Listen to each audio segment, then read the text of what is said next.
The body wasn't supposed to be here. I knew that the moment I stepped inside the room, the air still warm, the metallic smell of blood drifting upward like a warning. The streetlight outside flickered, slow and uncommitted, throwing shadows across the floor that made the shape look almost alive. My phone rang once, sharp and intrusive, but I let it go unanswered. No one calls at this hour with good news. There was a whisper behind me, a man who didn't want to be seen, didn't want to be involved. "You didn't hear this from me," he said, voice cracking like he'd swallowed his own guilt. Then he disappeared down the stairwell, leaving only the echo of his fear. I stood there alone, seconds too late to stop whatever had happened, seconds too early to understand it. All I had was a dead body, a ringing phone, and a truth that had already started bleeding through the walls. I didn't rush.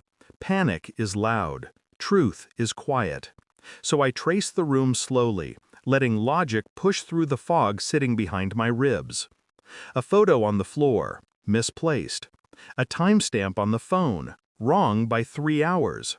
A neighbor's statement, repeated the exact same way, word for word, like someone rehearsing a lie they hope you won't question. Every detail added weight, pressing down on the part of me that still believed this was random. But the calm voice in my head kept cutting through the noise. If something doesn't fit, it's because someone put it there, and nothing here fit. People started changing the moment I began asking real questions. Eyes drifted away too quickly. Answers arrived too smoothly. The missing girl's final phone ping led me to a place that shouldn't exist. A cluster of abandoned buildings not on any map. A town swallowed by time or erased by design.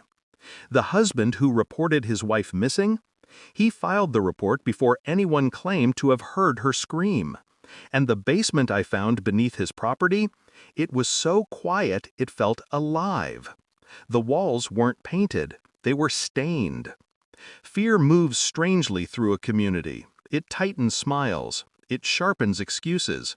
It makes the innocent whisper and the guilty pretend not to recognize their own shadow. That's when I felt it, the shift. This wasn't random. This wasn't coincidence. This was arranged, layered by someone who thought 10 steps ahead. And the static in the air told me I'd just stepped onto their board. The evidence didn't shout, it whispered. A hidden camera buried behind drywall. A recording stored on a device meant to be destroyed. A note found inside a billionaire's jet, written in someone else's hand, someone who hadn't been seen in a decade.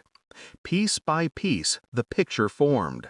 This wasn't about money, not jealousy, not rage.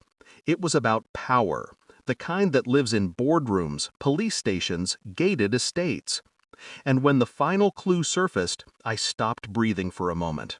Because the face behind all of it was someone I'd trusted for years.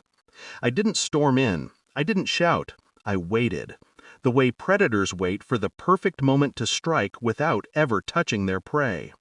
The evidence was already in motion.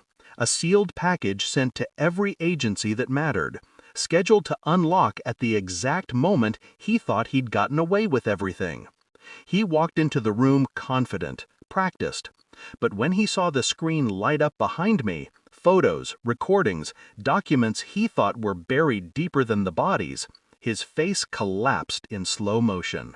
Not terror, recognition. He whispered, "You knew." I nodded once, nothing more. Justice didn't need noise. It needed precision, the kind that ends a powerful man not with a bullet, but with truth he can't outrun. By the time the doors opened and the officer stepped inside, he already understood. He'd lost long before this moment. After justice came silence, the kind that settles deep in your bones. No celebration, no relief, just the clarity that comes when the last lie finally stops breathing. I walked out of the building without looking back. I wasn't a hero, just someone who saw too much, understood too much, and kept going because stopping would have been worse. Some crimes end with tears. This one ended with a lesson I won't forget. It was about making sure monsters don't sleep, even when America does.